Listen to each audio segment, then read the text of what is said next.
जों NSS नि नैबे 2024 नि मोनसे बडि जानाय जादों ओमफ्राय बेवहाय जे नैबे ससेजाहि सेवा मोनसे 2024 आव लानाय जाबायना बेवहाय जोङो बिदिनो जायगा जायगा थांनानै ओरै स्कुल साइडबो थांबाय ओरै बाजाराव गिदिंबाय जों आरो ओरै क्लाब गिदिंबाय जोङो दा गिदिङै जाखिनि दाखोरनिफ्राय जों कालेक्ट खालामनो हायो बेखौ कालेक्ट खालामबाय दा जों नैबे NSS ग्रुपनिफ्राय जों बेफोरबायदि हाबाखौ मावनो थाखायनो माने रेडि जानानै थाखानाय आरो जोंना मेन नैबे थेमानो जाहैबाय जेरै सारा बुंखांबाय नट मी बाट इउ माने जों फार्स्टआवहाय जों ससाइटिखौ नायग्रोगोन मोजाङै जेसेबां हायो एसेबांनो आरो बयखौबो जे बेखौनो बुंनो सानगोन दे रावबो बिदि दाखोर दालाफोरखौ माने बयबो एवेर जायो जे बिदि दागारलाबाय आरो जेरै जों बायदि जोंखौ नुबायना दा आसा खालामो बिसोरबो दा नुयै जोंनि बायदि नैबे जाखिनि जों मावनो लाबाय मावखांबायबो आरो गाबोननो नैबे जोब्बायानोसै दा बिथांमोना दा न'फोरावहाय दाखोर दालाफोरखौ जमा खालामनानै माने जाय कालेक्टरफोर फैयोना बिदिनो दा बिसोरनि थाखाय जमा खालामगोन NSS नि जारानो मा ओरैनो पाब्लिक हेल्प मोननायनि थाखाय खामानि मावनो हायो नोंसोर जों सार NSS नि थाखाय पाब्लिक हेल्पनि बुंनो थाङोबा बिदिनो फार्स्टआव जोङो इडुकेसननि थाखायबो मावनो हाबाय बेनिफ्राय इडुकेसना बै स्टुडेन्ट उन्दैफोरा बिसोरखौहाय माखासे स्किल्सफोर फोरोंनो हायो टेलेन्टफोरनि बिसोरखौ नायनो हायो आरो बिसोरखौहाय जौगानो थाखाय माखासे प्रग्रामफोर लानाय जाबाय बेफोरबायदि मावदों जोङो आरो जोङो बे दाखोर गारनो थाखाय माखासे डास्टबिनफोरबो बानायना होनाय जागोन होननानै दा बिदि थिरांथा लानाय जादों बेबायदि गेसाव गोफोन माखासे लेथ्रा बुस्थुफोर गारनायाव नोंथांमोना माबायदि मोनामनायफोर मोननो हायो बे मोनामनायखौथ' बुंनाङा जोंनि लोगोफोरानो माने बुंनायाव फैयो खर'बो गिदिंनाय मोनो ओरैबायदि गाज्रि जानानै दङ जे एकदमबारे बोसोर खिन्थु थेवबो जोंहा बे माने इसेबां गाज्रि दाखोर नुदोंबाबो जों फावसायनानै थानो थाखाय बे जोंनि मटिभ नङा बे जों माने बिसिबां दाखोर गाज्रियानो जाया मानो जों बेखौहाय जों बोखारखानांगोन आरो जोंना बेनो जोंनि थांखिया बेनोखा NSS পড়া এটা সোশ্যাল সার্ভিস কাম করা এভাবে আপনি কি মেসেজ করবেন বিচাৰে আমি ৰুণিখাতা কলেজৰ হয় আমি পোনপ্ৰথমতে আমি 17 তাৰিখ পৰা আৰম্ভ কৰিছিলোঁ কাৰণ আমি প্ৰত্যেক আমি মাহে মাহে হওক বা সপ্তাহে হওক আমি নেশ্যনেল সাৰ্ভিস স্কিম ৰুণিখাতা কলেজ ইউনিটৰ তৰফৰ পৰা আমি আমাৰ ৰুণিখাতাখিনি যেটো অঞ্চল আছে আমি ক্লিন ৰখাৰ কাৰণে নিট এণ্ড ক্লিন ৰখাৰ কাৰণে আৰু বেসিক্যালি আমি প্লাষ্টিক ফ্ৰী জোন আমি যাতে ৰুণিখাতা এৰিয়াটো বনাব পাৰোঁ তাৰ কাৰণে আমি কাম কৰি আহিছিলোঁ কিন্তু এইবাৰ আমাৰ 17 তাৰিখ 17th of September পৰা আমি NSS স্পেশাল ক্যাম্প আৰম্ভ কৰিছিলোঁ তাতে আমাৰ ফ্ৰী প্লাষ্টিক জোন আমাৰ এৰিয়াটো যাতে প্লাষ্টিকৰ পৰা বিৰত থাকিব পাৰে তাৰ কাৰণে আমি কাম কৰি আহিছোঁ আৰু বিভিন্ন মানে হ্যান্ডিক্ৰাফটস বা বিভিন্ন ধৰণৰ আৰ্ট বিলাক আমি কৰিলোঁ বহা ঠাই বনালোঁ বেম্বুৰ আপোনাৰ মানে ডাষ্টবিন বিলাক বনালোঁ আৰু ঠাই ঠাই আমি দিবলৈ যত্ন কৰিছোঁ আৰু আমি দিলোঁ তাৰ পিছত আকৌ আমি 26th of September পৰা আমি আৰম্ভ কৰিলোঁ যে 26 September পৰা আকৌ স্বচ্ছতা হি সেৱা যেটো আপোনাৰ mainly ministry of youth and affairs যেটো গভৰ্ণমেণ্ট অফ ইণ্ডিয়া এইটোৰ থ্ৰু দি আমি প্ৰগ্ৰামটো কৰিছোঁ লাষ্টত গৈ আমি আজিলৈকে আমি লাষ্ট আমাৰ কাইলৈ আমাৰ লাষ্ট হ'ব আমি ক্লোজিং সেৰেমনি আমি এইটো পাতি আছোঁ স্বচ্ছতা হি है घर घर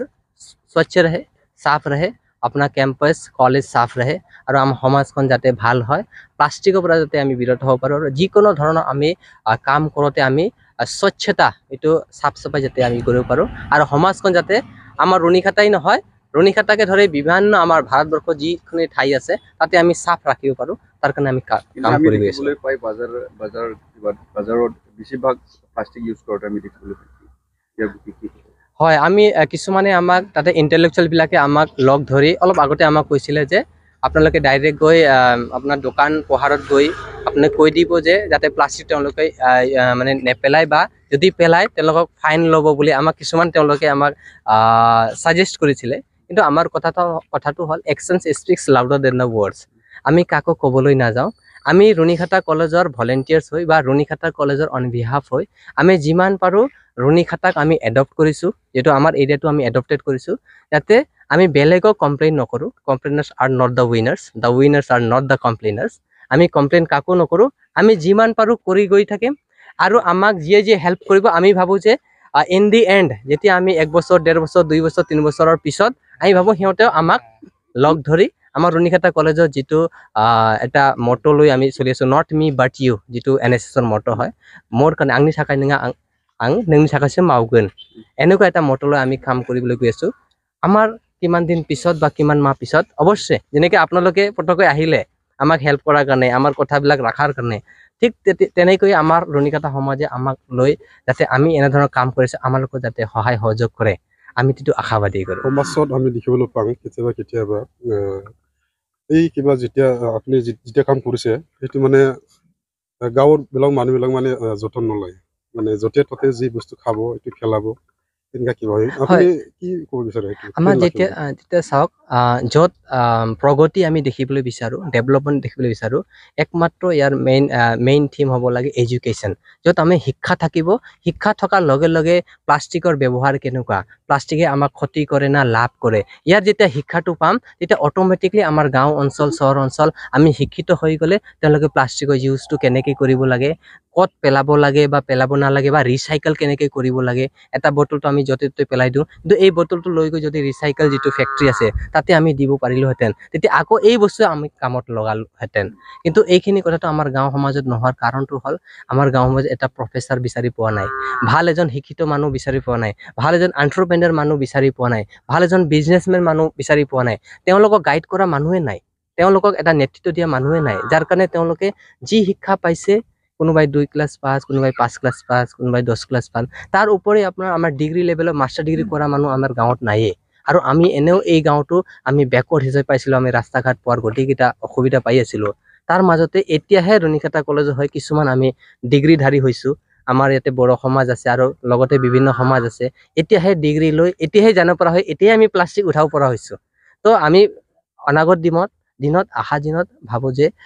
আমাৰ এনেধৰণৰ যিটো কাৰ্যপন্থাই তেওঁলোকক নিশ্চয় সজাগ কৰিব, সচেত কৰিব, আৰু তেওঁলোকক প্লাষ্টিকৰ ক্ষেত্ৰতে হওক বা আমাৰ অক্সিজেনৰ ক্ষেত্ৰত হওক বা প্লান্টেশ্যনৰ ক্ষেত্ৰতে হওক, যে আমি গছৰ সকলো ক্ষেত্ৰতে আমি আগবাঢ়ি যাব পাৰোঁ বুলি ভাবোঁ। সমাজটো ক্লিন ৰাখিবৰ কাৰণে গভৰ্ণমেণ্টৰ তৰফত আপুনি এটা কিবা ৰিকুৱেষ্ট কৰিবলৈ খোজে নেকি? হয়, আমাৰ পোনপ্ৰথমতে আমাৰ যিটো লোকেল গভৰ্ণমেণ্ট, আমাৰ যিটো মিনিষ্ট্ৰি অফ ইউথ এফেয়াৰ্ছ যিটো আছে আমাৰ ভাৰতবৰ্ষৰ যিটো আছে, তেওঁলোকে সদায় ফাণ্ড এটা ক্ৰিয়েট কৰি দি থাকে, কিন্তু সেই ফাণ্ডটো কোনোপধ্যে মানে ইমান এনাফ নহয়, যাৰ কাৰণে আমাৰ সিহঁতলোকক চাহ পানীও খাব দিব নোৱাৰোঁ। আপোনালোকে চাব তেওঁলোকে একো নোখোৱাকৈ 26 ছেপ্টেম্বৰৰ পৰা কাম কৰি আছে। তো তেওঁলোকক ক'লো মই কাইলৈ কেনেকুৱা হ'লেও আমি অলপমান বেলেগ ব্যৱস্থাটো আমি কৰি দিম। তো ফাণ্ডটো ইমান নাহে বস্তুটো। যদি আমি সদায় খুৱাওঁ, ইমান ষ্টুডেণ্টছ আছে, আপুনি এক কাপ চাহ খোৱালে 10 টকা বা কিবা খুৱাব লাগে, তেওঁলোকৰ হাজাৰ টকা খৰচ হয়। তো অলপ আহে, তাৰপৰা আমি মেনেজ কৰিব নোৱাৰোঁ। কিন্তু যদি লোকেল গভৰ্ণমেণ্টে যদি আমাক সহায় সহযোগ কৰে, আমাৰ যিটো লোকেল গভৰ্ণমেণ্ট আমাৰ মৰ্মটো বুজি পায়, আমাৰ মানে মানে ফিলিংছটো বুজি পায়, তেতিয়াহ'লে আমি স্বচ্ছ ৰখাৰ কাৰণে আমি সদায় প্ৰতিবদ্ধ, আমি সদায় দায়বদ্ধ হৈ থাকিম। ধন্যবাদ। Thank U.